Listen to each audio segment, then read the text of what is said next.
Cover story this evening, the India-China relationship. It has mostly been tumultuous. At best, they're frenemies, friends who are rivals, whose words or actions can bring you down. So when one of them proposes a party with a third friend, tilting the balance decidedly in its own favor, how do you respond?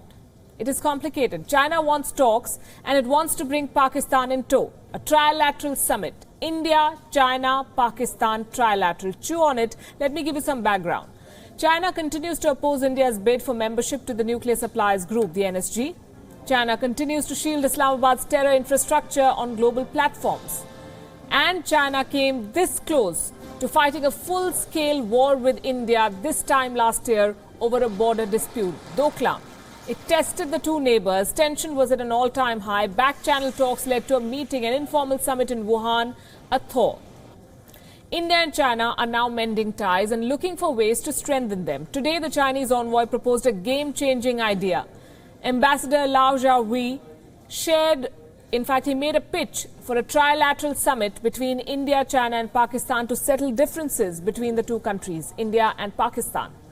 Ambassador Lui outlined a comprehensive framework for the future. He said that India and China should follow 5 C's to improve their relationship: communication, cooperation, contacts, coordination and control. 5 C's. Let's take them one by one. He called for more strategic communication, meetings and heart-to-heart dialogues to improve exchanges.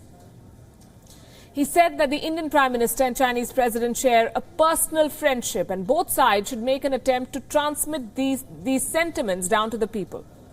The ambassador said that India and China have broad converging interests. They face common challenges in Asia and beyond, and both sides should work together. These comments come exactly a year after Doklam, the border standoff between Indian and Chinese soldiers. So far, so good. What came next, though, has set the cat among the pigeons. The Mandarin called for a trilateral summit between India, China and Pakistan. He said that leaders from these 3 countries should consider meeting on the sidelines of the SCO summit. Hear it for yourself. Some Indian friends suggested that China, India and Pakistan may have some kind of trilateral cooperation on the framework of SCO. I think this is a very constructive idea. This time, on sideline in Qingdao, on sideline of SCO summit, China, Russia, and Mongolia, the leaders from 3 countries hold the trilateral summit on sideline. So why not China, Pakistan, China, India together hold another trilateral summit? On the face of it, it seems like an attempt at outreach. But there's more to it than meets the eye. Read between the lines and you would realize that China is making a pitch to play the role of a mediator, resolving differences between India and Pakistan. Beijing wants to play big brother. The idea has been in the air for a while now. Last month, Chinese state mouthpiece The Global Times ran an article. It said that due to China's massive investments in the neighborhood for the Belt and Road Initiative, China now has a vested interest in resolving disputes between India and Pakistan, especially in the context of Jammu and Kashmir. Elsewhere, China has flashed its checkbook, flexed its muscle and coerced smaller players to play ball.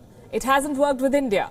Delhi has categorically refused to join the Belt and Road Initiative. China needs the Indian market, so it's trying this new trick of a trilateral meeting. Should India consider it? Absolutely not.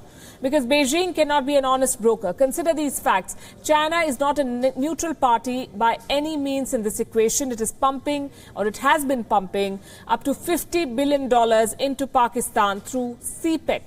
China-Pakistan Economic Corridor. It's a project that India has vocally opposed on international forums because it disrespects India's territorial integrity.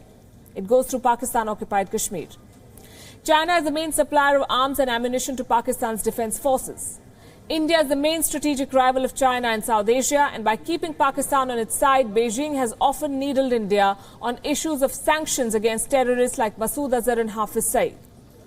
But in these uncertain times, China needs access to India's markets, especially after US President Donald Trump imposed aggressive tariffs on Chinese imports. The renaming of the Asia-Pacific as Indo-Pacific has added to Beijing's insecurities.